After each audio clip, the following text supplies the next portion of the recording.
За шеста поред година нестинарско нашествие завладя Странджа. В село Кости ритуалът, изпълняван по традиция в последната неделя преди празника на светите Константин и Елена, започна от уникалната църква. Под звуците на тъпана и гайдата в огнени нестинарски ритъм, шествието се отправи към малкия параклист, по-известен още като Конака. Оттам бяха тържествено изнесени свещените икони. Множеството се отправи към местността Голямата язма, където се срещнаха символично 5-те лъча на нестинарството. Това е едно от най-сакралните места в планината. Още от времето на траките тук са се прекланяли пред Бога Слънце и пред Майката Земя, и от тук започва се поставя началото на нестинарството. Това беше и мястото, което според думите на многото дошли тук носи особена сила и въздействие, и от което води началото си уникалната огнена мистерия, наречена нестинарство. Разбира се, че е радостен факт, че всичко продължава, защото аз съм казвал, без минало няма бъдеще. Όποιος κατάγεται από το Κωστή, като магнит го привлича пак да идва и да зачита и да споменава за живота на неговите предшественици. Υπάρχει ένας μαγνήτης, εξήγησε. Παράδοση.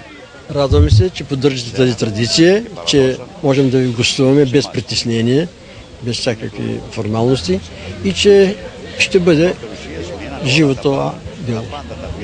Τα πάντα αφήσαν και πήραν μόνο παράδοση.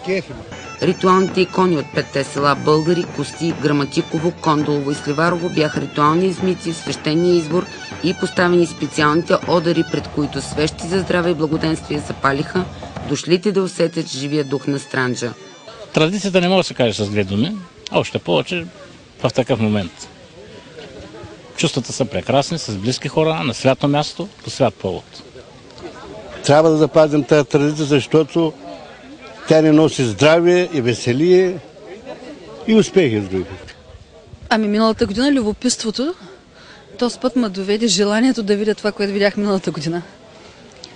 Святото място, легендите, които съм чела на Елизабет Костова за тайните нестинарски танци. И то съм ги чела извън Европа. Усещането е такова, че и другата година ще бъда тук, дай Боже. Любовта към природата. Наистина тук човек се чувства по-близо до себе си. Минути след официалната част тъпани и гайди огласиха прокладните букови сенки и под тях се извиха кръстни странджански хора.